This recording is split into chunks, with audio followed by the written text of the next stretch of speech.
नमस्कार मित्रांनो, मनोरंजन विश्वातून खळबळजनक बातमी समोर आली असून दिग्गज अभिनेत्याची प्राणज्योत मावळलेली आहे. पाहूया संपूर्ण बातमी. तत्पूर्वी आपण जर तारांगण या मराठी यूट्यूब चॅनलला सबस्क्राईब केलं नसेल तर नक्की सबस्क्राईब करा.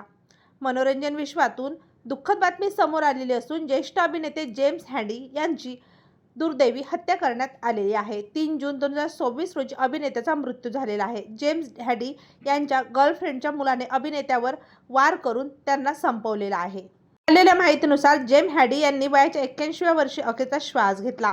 अभिनेते जेम्स हँडी हे के9, टॉप गन, मॅव्हरिक, ऑब्सेस्ड, जुमांजी आणि प्रिझ्युम्ड गिल्टी यासारख्या प्रोजेक्टसाठी ओळखल्या जातात. जेम्स हँडी यांचा जन्म New York, United states of America येथे झाला. त्यांनी आपल्या अभिनय कौशल्याने प्रेक्षकांची मन जिंकून घेतली होती. जेम्स डॅडी हे डेव्हिड हेयरच्या स्टफ हॅपन्स या नाटकाचाही भाग होते. 1995 साली आलेल्या जुमांजी चित्रपटातील त्यांची भूमिका खूपच गाजली. तेव्हा मित्रांनो, आपल्या तारांगण या मराठी यूट्यूब चॅनलतर्फे अभिनेते जेम्स हँडी यांना भावपूर्ण श्रद्धांजली.